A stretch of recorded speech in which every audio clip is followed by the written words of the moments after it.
Lalu apakah peraturan presiden dan keputusan presiden yang dibuat bisa mendukung kelancaran program makan bergizi gratis? Mari kita simak bincang-bincang Elma Rosana bersama dengan Kepala Badan Gizi Nasional Profesor Dadan Hindayana dalam segmen Tatap Muka berikut ini.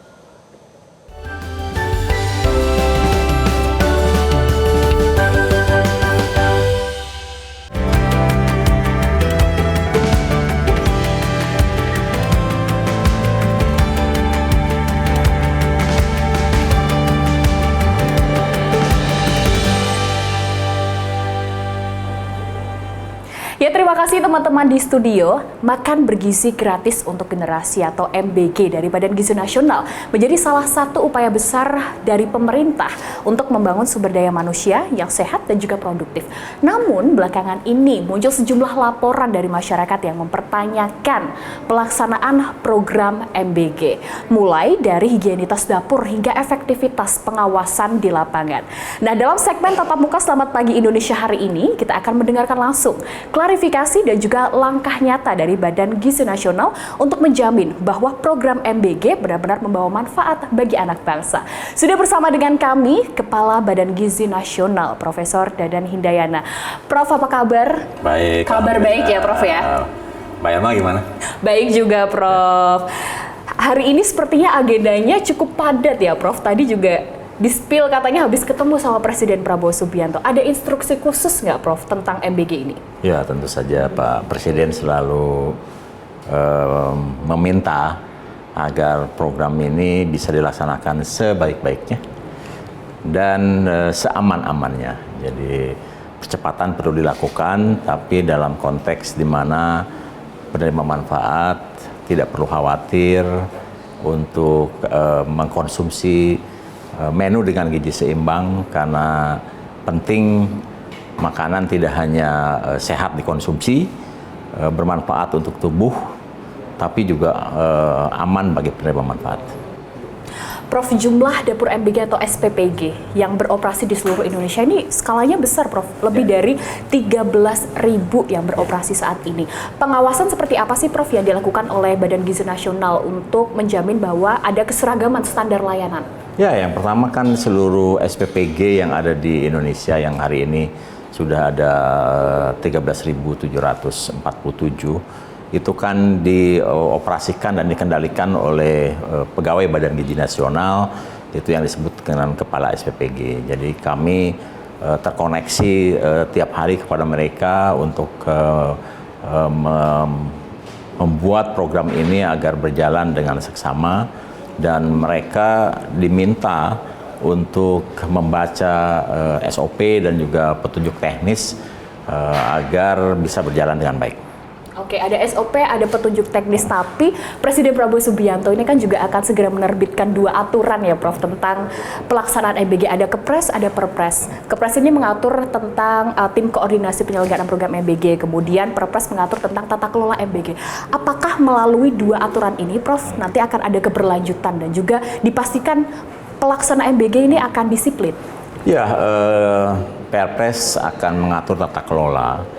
Karena di dalam program makan bergizi ini tidak hanya bagaimana Badan Gizi Nasional menyelenggarakan program makan bergizi dan melakukan intervensi pemenuhan gizi kepada semua penerima manfaat, tapi butuh dukungan berbagai kementerian lain, instansi lain, lembaga lain untuk menyukseskan program ini. Ya, contohnya apa yang kita lakukan itu kan harus dievaluasi, dimonitor, dan itu adalah tugasnya Kementerian Kesehatan, BPOM, Pemda melalui Kementerian Dalam Negeri, ya, perlu memperhatikan dan melakukan evaluasi harian terhadap program makan bergizi gratis. Kemudian untuk pemenuhan rantai pasok itu kan ranahnya Kementerian Pertanian, ya, untuk peternakan dan pertanian. Kemudian untuk perikanan dan Kementerian Kelautan dan Perikanan.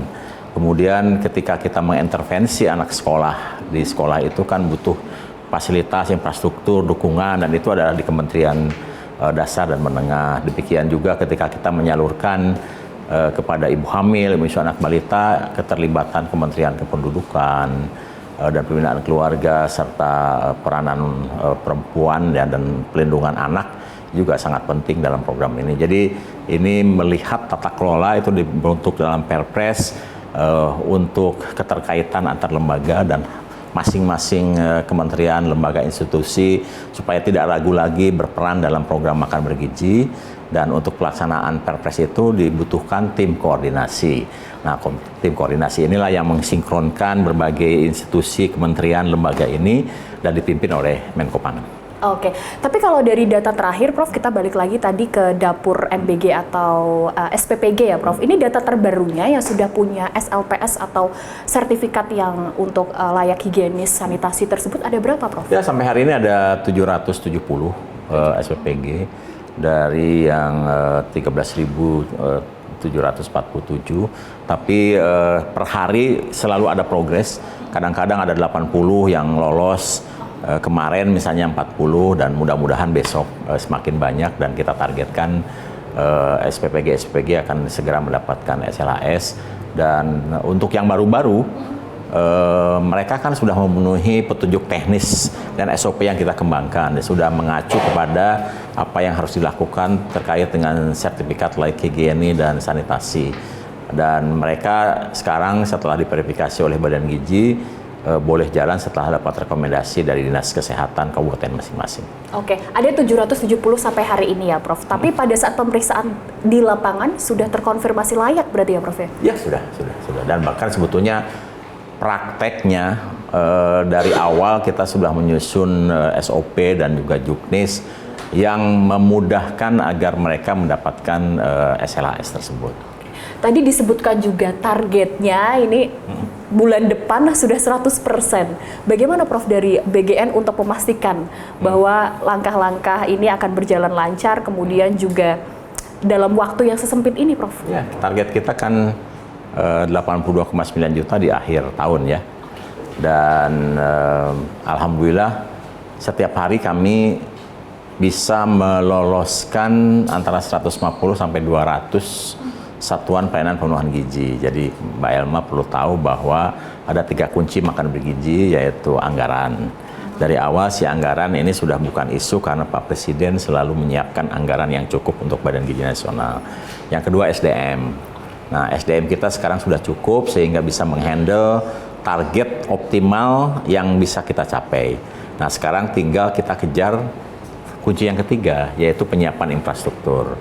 Nah, alhamdulillah sampai sekarang sudah ada 13.747 infrastruktur yang 100% itu didanai oleh mitra atau masyarakat. Jadi belum satupun yang didanai melalui dana APBN. Jadi keterlibatan berbagai pihak dalam program ini sangat luar biasa dan saya anggap mereka adalah para pejuang merah putih yang berkontribusi besar terhadap program makan bergizi gratis. Nah, sekarang itu selain yang sudah 13.747 yang sudah lolos operasional, masih antri di belakangnya kurang lebih 15.000. Jadi kami itu hanya tinggal verifikasi kunjungi laporan dari lapangan siap, kemudian kami verifikasi di Jakarta gitu. Dan insya Allah sih selain kita mengejar untuk satuan pelayanan pemenuhan gizi di daerah aglomerasi yang kita targetkan 25.400, kita juga sudah mengidentifikasi dan bekerjasama dengan seluruh Pemda untuk masing-masing membentuk satgas untuk membangun SPPG terpencil. Dan sekarang dari 6.000 yang kita perkirakan sudah teridentifikasi kurang lebih 4.770 dan segera akan dibangun di daerah-daerah terpencil dan insya Allah di akhir Desember mudah-mudahan semuanya sudah selesai. Oke. Prof, tapi kan ada beberapa laporan juga dari masyarakat kalau menemukan dapur MBG yang tidak memenuhi standar. Langkah korektif seperti apa sih, Prof, yang dilakukan oleh BGN untuk mencegah hal ini? Kita selalu melakukan continuous improvement kan. Kita selalu melakukan tahapan demi tahapan, termasuk juga penyesuaian.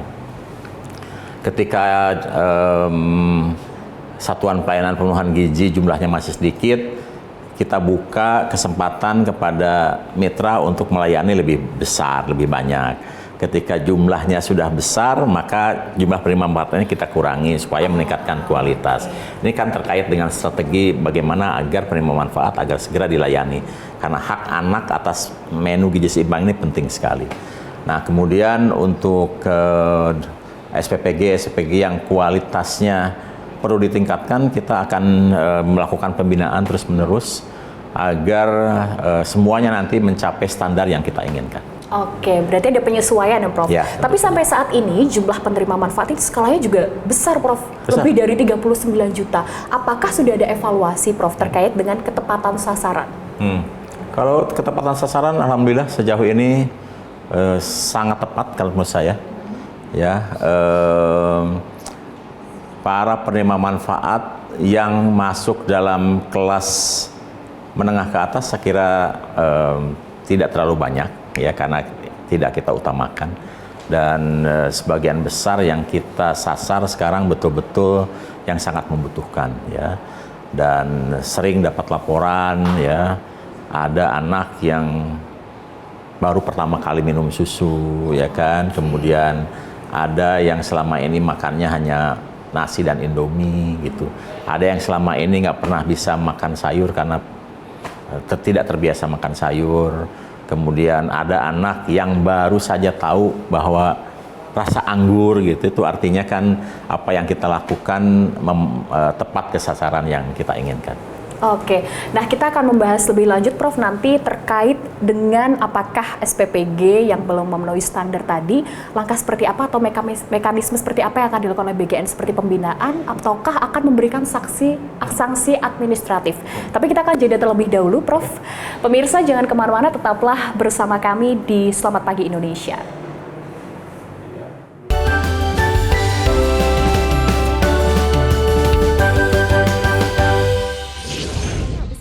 Presiden Prabowo Subianto ada instruksi khusus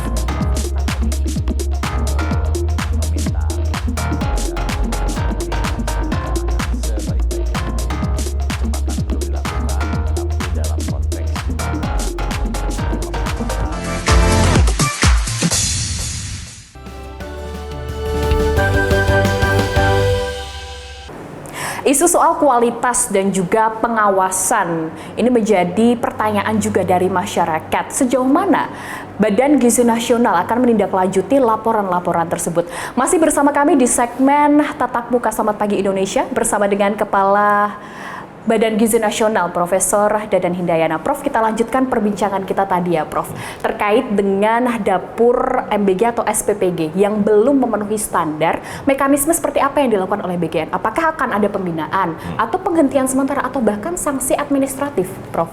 Ya, untuk SPPG yang masih belum optimal ya, biasanya kami akan lakukan pembinaan dan tergantung evaluasinya. Jadi kalau kami lihat ternyata di daerah tersebut IPAL-nya belum memenuhi syarat, biasanya kami ingatkan agar segera dibuatkan, karena kalau tidak itu akan jadi masalah. Dan terutama kalau membuang ke daerah penduduk atau ke sungai, kami minta agar mereka segera usahakan dalam waktu tidak terlalu lama untuk memenuhi syarat-syarat itu. Dan kami cukup tegas untuk kaitan hal tersebut.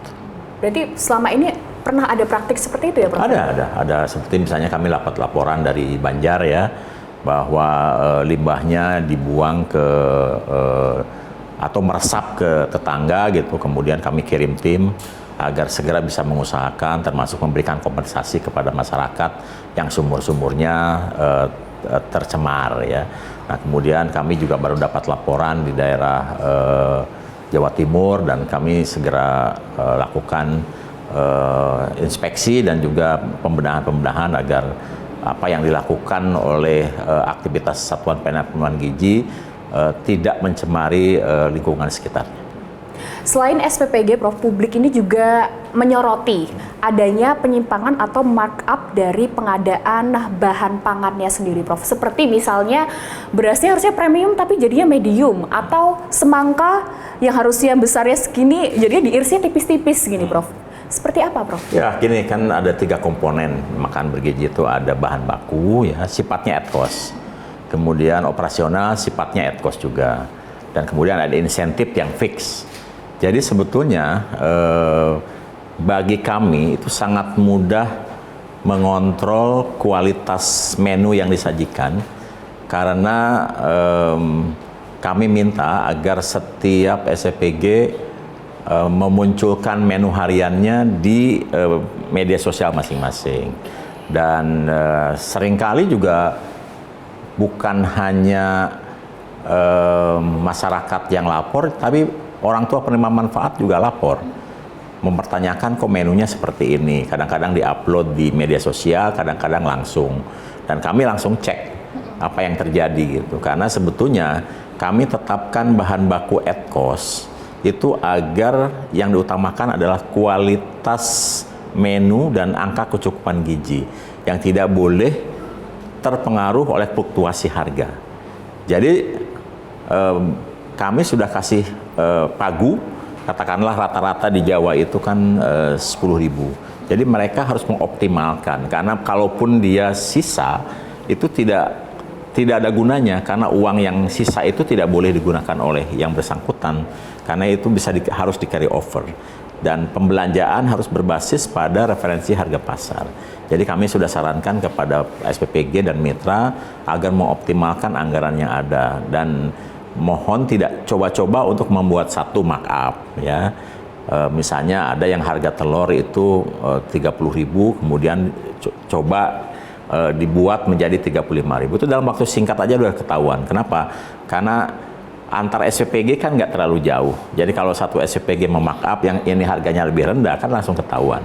Nah itu sudah ada kejadian di mana satu SPPG harus mengembalikan uang yang tadi di markup itu.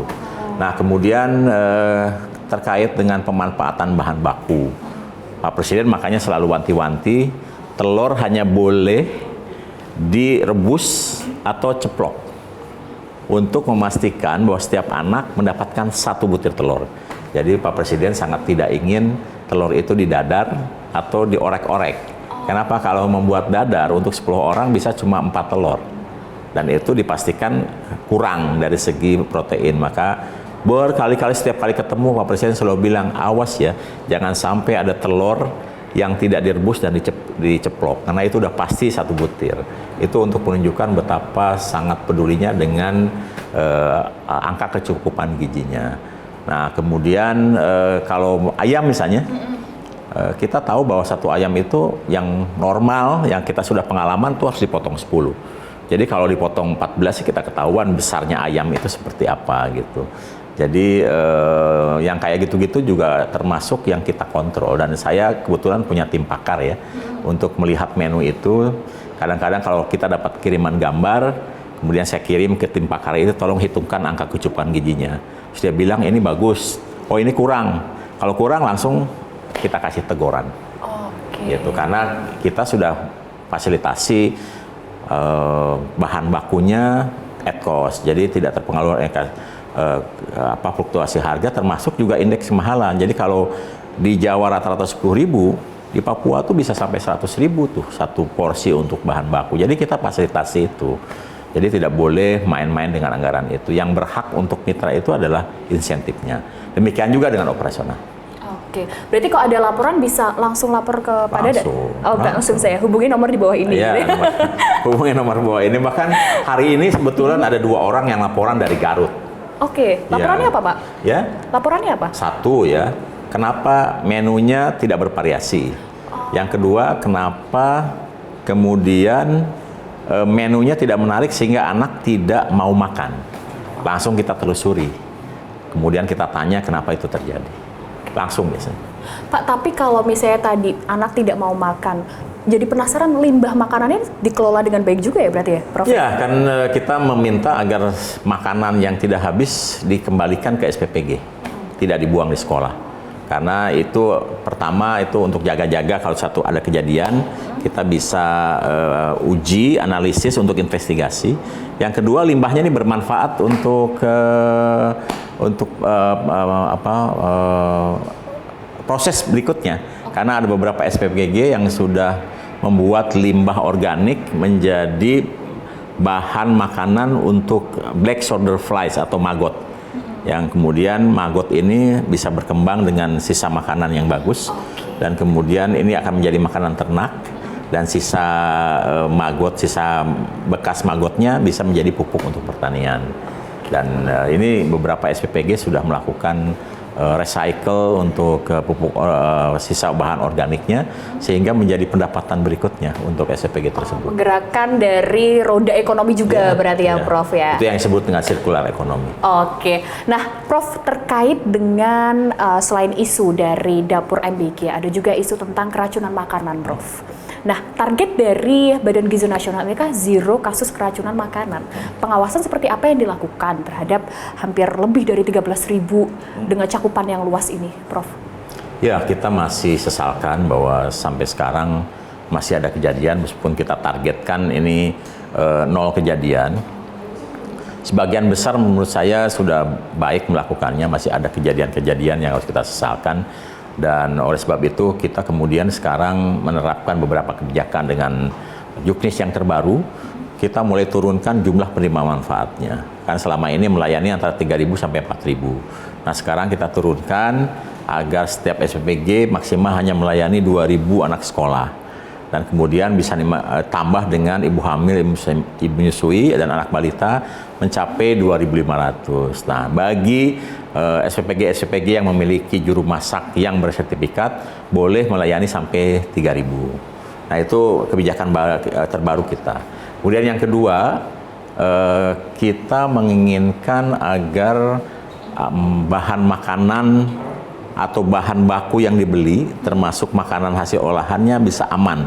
Nah, kemudian kita akan terapkan rapid test untuk bahan baku yang dibeli, karena di Jepang itu 100 tahun program makan bergizi berjalan, 90% kasus kejadian menonjol atau gangguan pencernaan disebabkan kualitas bahan baku yang kurang baik. Makanya kita akan tes, dan kemudian setelah makanan itu dimasak, sebelum dibagikan kita juga akan tes lagi apakah makanan itu masih layak dikonsumsi atau tidak. Itu yang kedua. Yang ketiga, ini kan dalam program makan bergizi menggunakan food tray ya, yang jumlahnya besar. Nah, ini tantangan terberat dari penggunaan food tray itu, karena digunakan kembali, adalah bagaimana agar si food tray ini tetap steril. Nah, selama ini beberapa SPPG menggunakan air panas untuk mencuci. Nah, beberapa SPPG sekarang sudah menggunakan sterilisasi food tray yang dengan uap panas. Jadi setelah dicuci ya, dihilangkan kotorannya, dikasih sabun, dibersihkan, kemudian langsung dimasukkan ke dalam semacam lemari yang diberi suhu 120 derajat sehingga 3 menit sudah kering dan steril. Nah, itu kita akan wajibkan seluruh SPPG menggunakan itu. Nah, kemudian yang berikutnya, yang paling penting juga, masak ini juga tergantung kualitas air. Karena hasil penelitian Kementerian Kesehatan, laporannya, 50% kejadian gangguan pencernaan akibat cemaran bakteri E. coli pada air. Makanya kami kemudian menginstruksikan agar untuk masak, SPPG menggunakan air yang bersertifikat, apakah itu air dalam kemasan atau isi ulang yang sudah bersertifikat. Nah, kemudian yang terakhir, yang langkah yang kami lakukan adalah melakukan pelatihan dan bimbingan teknis secara reguler. Untuk yang baru kita bimbing supaya mereka cepat mendapat pengetahuan yang baik. Untuk yang lama-lama, kan mereka merasa sudah terbiasa nih melakukan pelayanan, dan kadang-kadang karena merasa sudah biasa, kemudian mereka lengah. Jadi kita segarkan kembali melalui pelatihan dan bimbingan teknis penjamah makanan. Oke, Prof, program makan bergizi gratis ini adalah program prioritas dari Presiden Prabowo Subianto yang diharapkan untuk manfaatnya ini tidak hanya di tahap awal, tapi berkelanjutan. Tapi kalau kita lihat dari sisi pendanaan, tahun ini ada sekitar 70 triliun, sudah terserap berapa, Prof? Dan bagaimana memastikan agar terus bermanfaat bagi penerima manfaat sendiri, Prof? Ya, alhamdulillah tahun ini kita sudah mendapatkan APBN 71 triliun. Dan sampai hari ini sudah terserap 35,9 triliun. Jadi sudah mencakup 50,5%. Dan penyerapan di Badan Gizi ini identik dengan peningkatan jumlah penerima manfaat atau berkorelasi positif dengan jumlah penerima manfaat, dan itu dicerminkan dengan jumlah SPPG. Jadi setiap satu SPPG berdiri, maka akan terserap kalau di Jawa ini 900 juta. Kalau di Papua ini 4 miliar. Jadi kalau sekarang ada 13.747, itu artinya dalam sebulan ke depan itu 13 triliun sudah akan terserap. Jadi kalau kita tingkatkan terus, nanti di Desember akan semakin besar dana yang dibutuhkan, sehingga dari dana 71 triliun itu kita butuh dana cadangan tambahan untuk bulan Desember itu kurang lebih 28 triliun. Dan untuk tahun depan, alhamdulillah kita sudah diberi pagu 268 triliun dengan dana standby 67 triliun sehingga totalnya menjadi 335 triliun. Oke, terima kasih banyak Prof. Dadan. Tadi kita sudah bahas ya, mulai dari pengawasan yang dilakukan oleh Badan Gizi Nasional, kemudian juga dari sisi keberlanjutan, akuntabilitas tadi terkait dengan markup harga ini dipastikan oleh Badan Gizi Nasional tidak akan terjadi lagi ya Prof ya. Oke, terima kasih banyak Sama-sama, Profesor Dadan Hindayana sudah berbincang bersama kami. Pemirsa Metro TV, demikian segmen Tatap Muka Selamat Pagi Indonesia dan sampai jumpa di segmen selanjutnya.